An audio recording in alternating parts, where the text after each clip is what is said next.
অনির্বাচিত সরকার। নির্বাচিত সরকারই গণতন্ত্র প্রতিষ্ঠার নেতৃত্ব দিতে পারে। যদি গণতন্ত্র প্রতিষ্ঠা না হয় তাহলে স্বৈরতন্ত্রের পতনের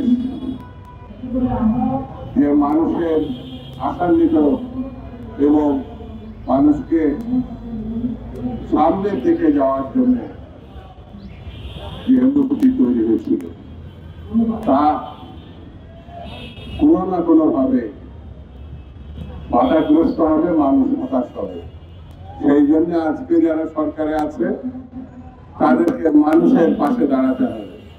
নির্বাচিত সরকার প্রতিষ্ঠার যেসব কাম সেগুলো তৈরি করতে হবে। কোন দল বিশেষের কথায় নির্বাচন পরিচালনার জন্য ডিসি, এসপি এবং নির্বাচন সংক্রান্ত ব্যাপারে যারা থাকবে সেটি যেন না হয়। সেটি হলে দেশের গণতন্ত্র আশাহত হবে মানুষ।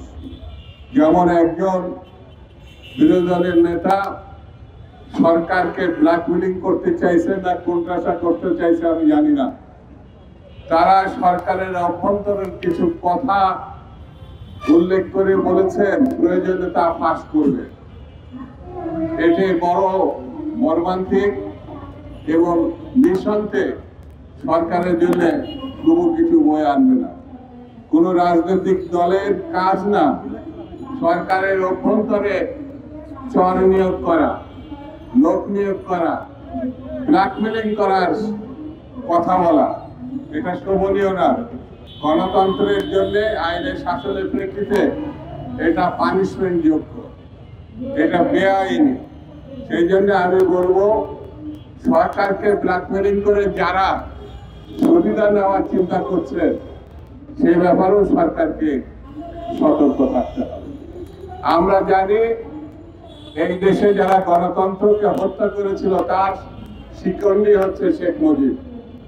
৭২-৭৫-এর কথা স্মরণ করলে দেখবেন শেখ মুজিবুর রহমান সাহেব গণতন্ত্র ৩ বছরের বাকশাল গঠন করেছিলেন। এক্সট্রিম মশার কয়েল প্ল্যান্ট ফাইবার দিয়ে তৈরি, ডেঙ্গু, চিকুনগুনিয়া বাহি সহ যে কোনো মশার বিরুদ্ধে দেয় এক্সট্রিম সুরক্ষা। বাংলাদেশে অসংখ্য মানুষকে, হাজার হাজার মানুষকে খুন করেছে শুধুমাত্র ক্ষমতায় থাকার জন্য। বন্ধুরা, আমরা মনে করি এই পরিবার আগাগোড়া খুনি, গণহত্যাকারী এবং লুটপাটকারী। তাদের বিচার অবশ্যই দৃশ্যমান হতে হবে। এই খুনিদের কোনোভাবে পুনর্বাসন করা যাবে না এবং এই খুনিরা যতক্ষণ পর্যন্ত থাকবে পার্শ্ববর্তী একটা দেশ বাংলাদেশকে বিপন্ন করবে এবং এই দেশ আমাদের আগাগোড়া সবসময় গত ৫৪ বছর ধরে আমাদের দেশটাকে নিজের কলোনি হিসাবে, নিজের দেশ না, বন্ধু না, তারা আমাদেরকে শোষণ করেছে, এখনো তারা শোষণ করে যাচ্ছে।